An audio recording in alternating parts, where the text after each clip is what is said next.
తిరుపతి జిల్లా చంద్రగిరి నియోజకవర్గంలో గతంలో జరిగిన అక్రమాలు ఒక్కొక్కటి బయటకు వస్తున్నాయి. తిరుపతి సమీపంలోని పేరూరు హరిజనవాడలో వైసీపీ నేతలు భూ కబ్జాలకు పాల్పడ్డారు.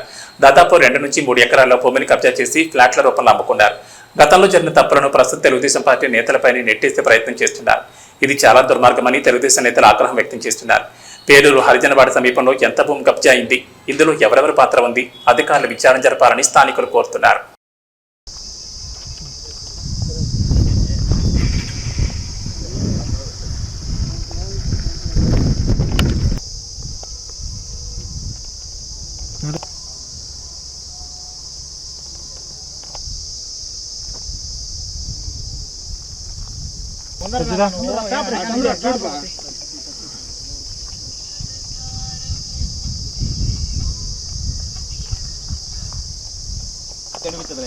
ఆ రోజు జేసీ పెట్టి క్లీన్ చేయండి. మీరు పోయింది ఏమైనా ఉందా ఈ వీడియోలో?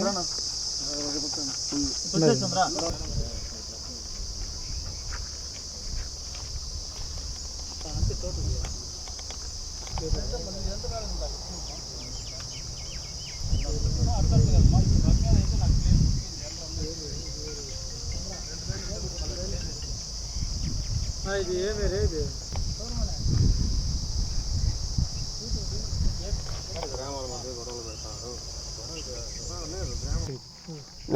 ఈ రోజు సాక్షి పేపర్లో తెలుగుదేశం పార్టీ వాళ్ళు కబ్జా చేశారనేసి పేపర్కి వేశారు. అన్న మేము ఒకటే చెప్తున్నాం, మీకు ఇది ఇచ్చి ఇక్కడ పరిశీలించండి. గతంలో కట్టారా, తెలుగుదేశం పార్టీ గవర్నమెంట్ తెలుగుదేశం నాయకులు ఏమైనా కబ్జా చేశారని కూడా మీరందరూ కూడా ఇక్కడ విచారించాల్సిన అవసరం చాలా ఉంది. 460/2లో 2 ఎకరాల 98 సెంట్లు, దాదాపు 12 రూములు వైసీపీకి చెందిన నాయకులే దీన్ని కట్టి ఒక్కొక్క రూము 10 లక్షల చొప్పున అమ్మడం కూడా జరిగింది. అదే కాకుండా మొన్న జేసీబీలు పెట్టి కూడా 20 మందిని తాగిపిచ్చి తినిపించి అక్కడ భయం ప్రాంతాలు చేసి జేసీబీ చదును చేస్తా అంటే తెలుగుదేశం పార్టీ నాయకులు అడ్డుకోవడం జరిగింది. మేము ఈ విధంగా చేస్తూ ఉంటే తెలుగుదేశం పార్టీ నాయకులే ఇక్కడ కబ్జా చేశారని కూడా పేపర్కి వేయడం జరిగింది. మా ఎమ్మెల్యే గారు ఒకటే చెప్పారు, గతంలో కూడా ఇంటింటి ప్రచారం చేసేటప్పుడు ఎమ్మెల్యే గారు కబ్జా చేస్తూ ఉంటే కూడా ఆ రోజు మేమందరం కూడా అన్నకు చూపిస్తే కూడా బోర్డు పెట్టించాడు. బోర్డు పెట్టించిన తర్వాత 10 రోజులకి మొత్తం డమాలా చేసి 12 రూములు కట్టడం జరిగింది. మేము ఒకటే చెప్తున్నాం, మా ఎమ్మెల్యే గారు మమ్మల్ని పంచాయతీలో ఉండే నాయకుల్ని అభివృద్ధి వైపు ముందుకెళ్ళండి అని చెప్తున్నారు. మాకు కబ్జాలు చేయండి మాకు చెప్పలా, మీలాగా మాకు కబ్జాలు చేయండి, దౌర్జన్యాలకు వెళ్ళండి, తాగిపించండి, గంజాయి బెచ్చలాగా మా వాళ్ళు ఎవరు లేరు. మేము ఒకటే చెప్తున్నాం మీకు, మీ మీడియా ద్వారా 460/2లో ఎంతటి వారైనా సరే ఇక్కడ అక్రమాలకు గురి చేసినటువంటి అన్నీ కూడా తొలగించాలని కూడా మా తెలుగుదేశం పార్టీకి నాయకుల తరఫున డిమాండు. అదేవిధంగా 529, 530 సర్వే నంబర్లో కాలువ కలిసి వస్తుంది, అది కూడా అక్రమానికి గురైంది. అది కూడా దగ్గర ఇరిగేషన్ డిపార్ట్మెంట్ వాళ్ళు కూడా మా ఎమ్మెల్యే గారి ద్వారా మేము చెప్తాము. అది కూడా ఎక్కడున్న కాలువ అదే విధంగా ఉండాలని కూడా మా డిమాండ్ కూడా. ఈరోజు చాలా బాధాకరమైన విషయం. ఎందుకంటే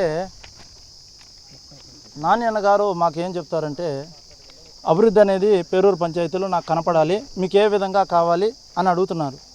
ఇవాళ మా మీద పేపర్కి వచ్చింది, ఏమొచ్చింది, గతంలో వీళ్ళు ఇండ్లు కట్టి వైసీపీ నాయకులు ఇండ్లు కట్టి 10-12 లక్షలకి ఒక్కొక్క ఇంటి జాగాని అమ్మారు. మీకు తెలుస్తుంది ఎప్పుడు కట్టినారో, మీకు తెలుస్తుంది ఎప్పుడు కట్టినారనేది.